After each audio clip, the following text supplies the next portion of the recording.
I appreciate your scheduling this hearing, which is so important at this time. Would have been important regardless, but it's most important now. The full flying public deserves a strong, modern, and well-staffed air traffic control system, no question. Today, that system is under strain, and it's been under strain for some time. Under Democratic and Republican presidents, it's been bipartisan in its failure to address the problems. We don't have enough air traffic controllers and haven't for many, many years. Some of that goes back to President Reagan and firing air traffic controllers. I think there were 11,000 fired. And we don't have enough technicians maintaining critical infrastructure.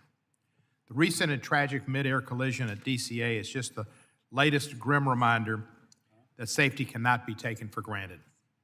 We've seen too many close calls in this country, runway incursions, mid-air near misses, in addition to the other tragic accidents that should serve as a wake-up call. They're not just flukes, these accidents. They're symptoms of an overburdened system and a workforce stretched too thin. This committee was not asleep at the wheel.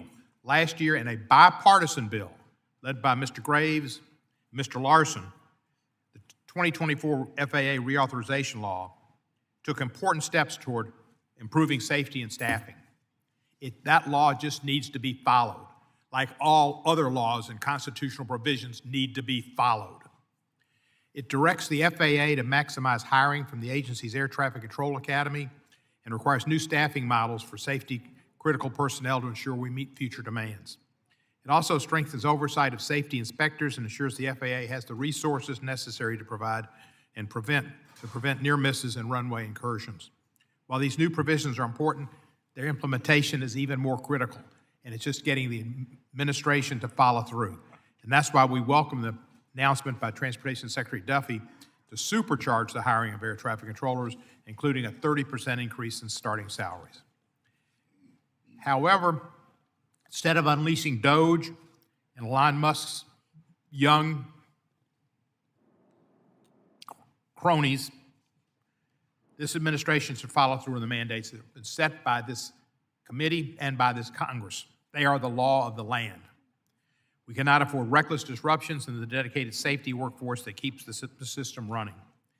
The Trump administration's unjustified firing of talented FAA employees, including NATCA and past members, the very professionals responsible for maintaining critical air traffic control equipment, their firing was a dangerous and unnecessary move. These firings have consequences, and one of them is diminished ability to ensure safety and reliable air traffic. Even worse, there are some that think we should hand over the FAA to a billionaire who's made so many mistakes in this DOGE program that he's shown he is imperfect.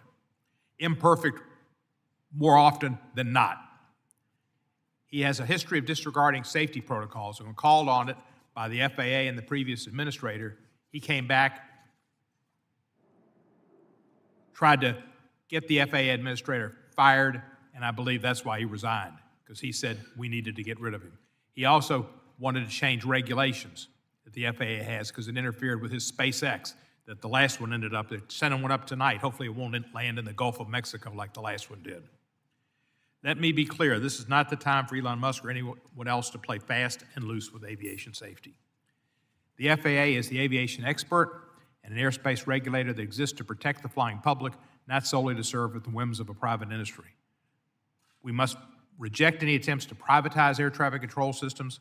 We must focus on policies that actually strengthen our air traffic control system and have broad support among industry and labor. Congress has provided clear bipartisan instructions for strengthening aviation safety. These laws must be implemented and not ignored. As we will hear today, we must hire more controllers. We must ensure proper safe staffing for safety critical positions. We must never let political games or misguided corporate ambitions get in the way of keeping our airspace safe. And once again, I thank Chairman Graves and Ranking Member Larson for the outstanding work they led us in passing the bipartisan bill that just needs to be followed. I yield back the balance of my time. The gentleman yields. I now recognize the Ranking Member